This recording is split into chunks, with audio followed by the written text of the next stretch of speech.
우리 정의는 혹시 조직을 사랑합니까?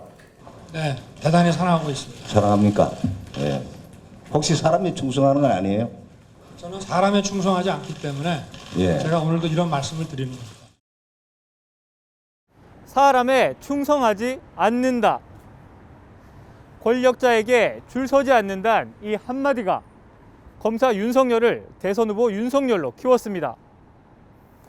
그리고 후보 윤석열은 이제 대한민국의 20대 대통령으로 선택받았습니다. 국민이 긴 고심 끝에 사상 첫 검찰총장 출신 후보에게 5년을 맡긴 겁니다.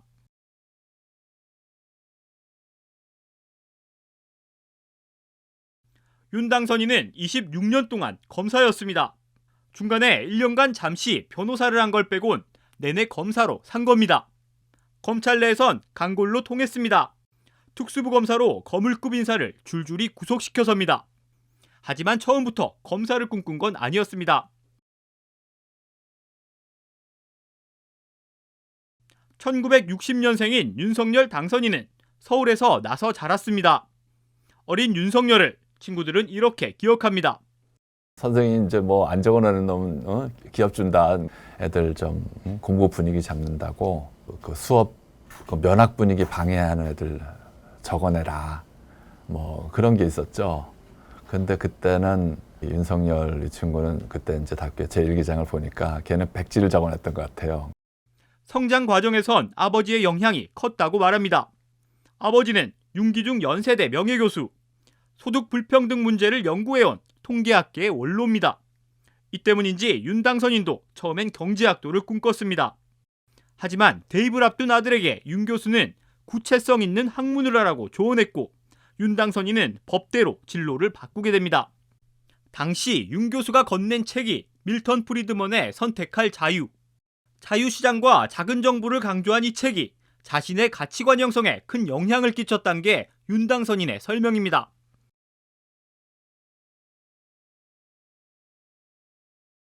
서울대 법대 79학번인 윤 당선인의 대학 생활은 전두환 권력기와 겹칩니다. 이 시기 윤 당선인은 민주화 운동에 나서진 않았습니다. 대선 국면에서 민주당과 86세대로부터 공격을 받은 지점이기도 합니다. 다만 서울대 법대 형사법학회 회원으로 모의 재판에서 판사를 맡아 당시 보안사령관이었던 전두환 씨에게 무기징역을 선고한 일은 있습니다. 그 기세등등한 어떻게 보면 점령군인데 점령군 최고위자를 법정에 세우고 재판장 역할을 하면서 무기징역을 선고를 했습니다. 그 당시 학교 내에 이제 뿌락실도 많이 들어와 있었고 그 외가가 있는 광릉 쪽으로 피신해 있었고.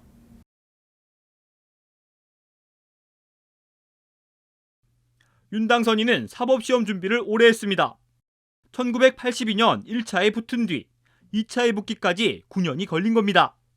1994년 검사로 임용됐을 때 대학 동기들은 이미 중견검사였습니다. 그래도 당시를 웃으며 얘기하곤 합니다.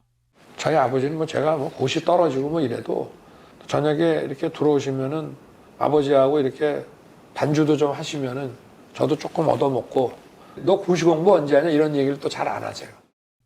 늦깎이 검사였지만 대학 동기 중 검찰총장이 된 건 윤 당선인 하나뿐입니다.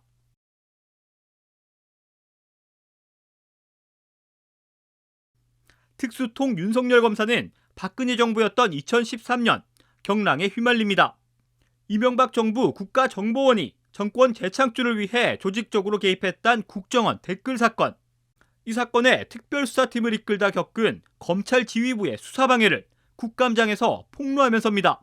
이 수사를 지휘하고 책임을 져야 되실 분이 이런 식으로 하시는 그 이유가 저는 뭔지 모르겠습니다.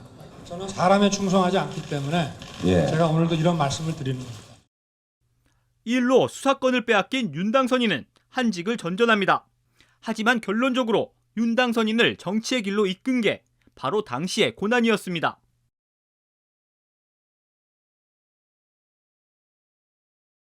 2016년 박근혜 정부 국정농단 사건이 터지자 윤석열 역할론이 불거졌습니다.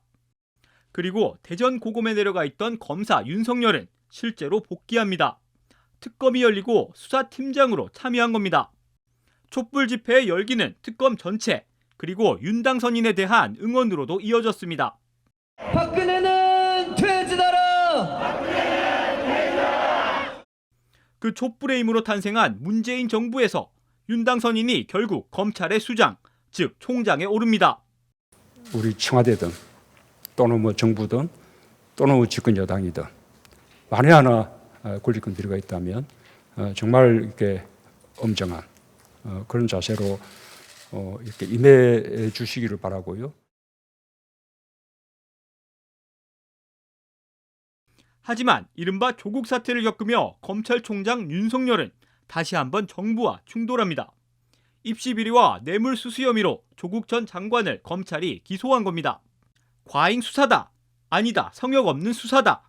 여론은 둘로 찢어졌습니다.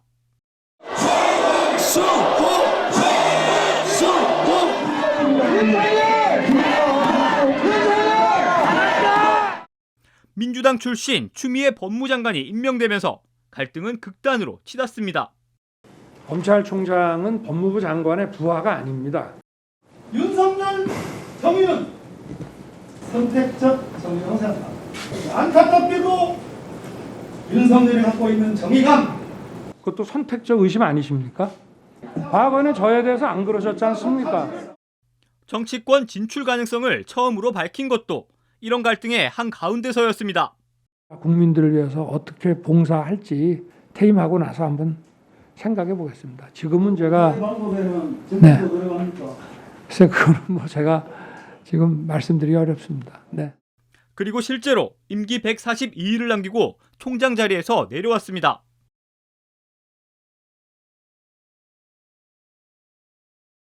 총장 사퇴 117일 만에 윤당선인은 정치인으로 변신했습니다. 하지만 정치사에 전례가 없는 검찰총장의 정치권 직행. 또다시 여론은 그럴 줄 알았단 비판과 뭐가 잘못됐느냐는 옹호로 냉정하게 갈렸습니다. 그리고 이런 분위기에서 시작된 정치 초보의 발걸음 앞엔 진입장벽도 높았습니다. 치열했던 경선, 또 당대표와의 반목까지 거치고 나서야 저에 대한 굉장히 모욕이고 실패한 대통령 만드는 데 일조하지 않겠습니다. 우리 이준석 대표께서 이런 옷을 입고 뛰라고 하면 뛰고 이런 복장으로 어디에 가라면 제가 가고 그렇게 할 것입니다. 제1야당의 대선 후보로 자리를 잡을 수 있었습니다. 대선 후보 윤석열은 정치권에 뛰어들면서부터 상식과 정의를 얘기해왔습니다. 정의가 무엇인지 고민하기 전에 누구나 정의로움을 일상에서 느낄 수 있게 하겠습니다. 국민의 선택에도 상식과 정의가 무너져 내리는 현실에 대한 우려가 담겨 있습니다. 이걸 다시 세우겠다는 약속. 이 약속을 어떻게 지킬 건지 이제 그 시험대가 펼쳐집니다. JTBC 노진호입니다.